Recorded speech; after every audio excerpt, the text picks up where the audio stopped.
Hey guys, welcome back to the next video. In this video, we will be working with the new deployment over here. And the first deployment which we are going to do is called rolling update, as you can see over here. So the rolling update is the deployment type which we are choosing. So previously when we did the deployment type, we have not chosen any kind of a strategy towards updating our deployment. We did a very simple deployment which doesn't have any strategy over declared over here. Now that we are going into the advanced part of our project too, so here I want to introduce new complications so that you can understand it much better. So here what I'm doing is like I am invoking something called a rolling update as a strategy over here for this deployment. Now, what is the deployment strategy? Strategy is basically where you will be deploying your application from version 1 to version 2 or version 2 to version X. So when you upgrade your application deployment so on Kubernetes, the way it needs to update your application within that kube should be based on a strategy. So that's the first strategy we're going to talk about is rolling update. There are different strategies which we will be unlocking while we go forward with this, this program. So let's try to understand this particular configuration. API version, which is app/v1, so this is default. And this is deployment kind. So here we are defining it as deployment. And here in the metadata, we are giving a name over here called Sterling. So this is your application name. Are you specifying it's a rolling update? Prod, saying that it is a production environment. So I've given you multiple labels over here under the template of your pod. And here is the web, which basically is your web server, which is your Nginx. We are not specifying the Nginx. It could be anything. We're just mentioning web. And then version here, we are giving as a label as v1. And in terms of the name, we're going to put it as deploy so that we can understand that this this particular manifest talks about a deployment as in the whole package. So that's the name of it. It's going to be. So this is much easier to understand when you are checking the deployments or reading through the name of this application. It has the application name and which environment belongs, what service it does, and what kind of deployment it does. So here in the replicas, we have specified that we need 3 replicas for this pod to be had on the service which is going to be deployed there. And in the selector, I'm selecting the match label. So how this is going to apply is basically based on these 3 labels. So the pod should have apparently these 3 labels, like the application should be Sterling, environment should be production, and server should be web. So these are the 3 criteria for it to match. And the next one, which we are adding it newly in this particular deployment, is the strategy. Now, strategy specifies the update strategy for the deployment. In this case, we are using rolling update with the maximum unavailable and max search, which we will talk in a while. Here, the rolling update, some of the operations which should be defined as part of this particular strategy is max unavailable.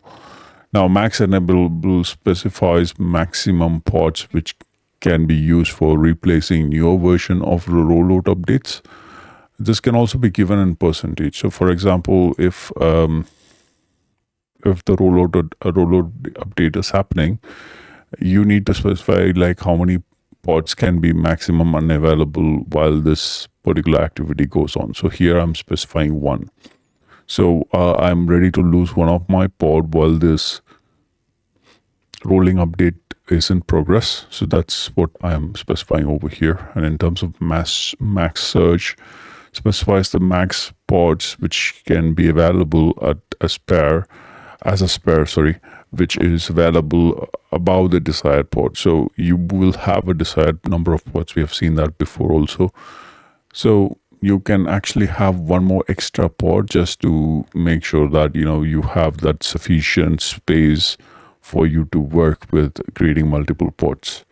So that's kind of the max search. So you have given one over here. This also can be given as a percentage, as a value.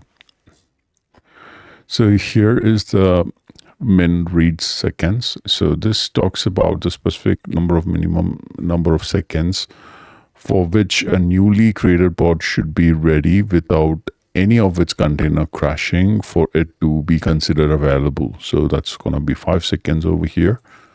And in terms of paused is false. If it's true, then there will be no new replica set be created, and the existing replica set will not be scaled up or down. So that's basically is paused. So right now it's just turned off.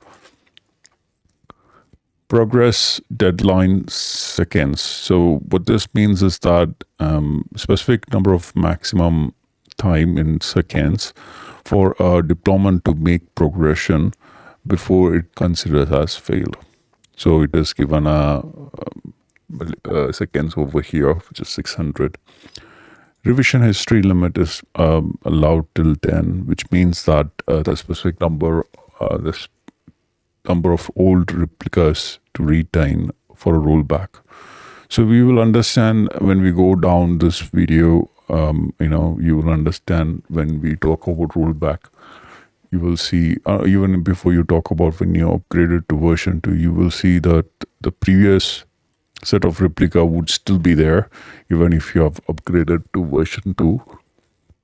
Now why it is still being there is that you still need the connections to be created when you roll back. So here it says the revision history limit says about 10, so which means that you can hold up to 10 number of this replica sets, which enables you to roll back 10 previous versions of your deployment. The next few items are pretty much similar to what we have done so far. Template, which is going to be your pod related details, which is first starts with metadata, in which you have given the label app env server version, and then here in the container you've given the Sterling pod as the container name over here for this particular container. And here I have also given my own image, which is beyondcloudai /nginx v1. So this is basically the image which I'm going to download and install. In your case, you need to replace this with your own image over here, which you're going to install. All right, thank you so much for watching this video. I think we have covered the basic stuff. I'll see you on the next one.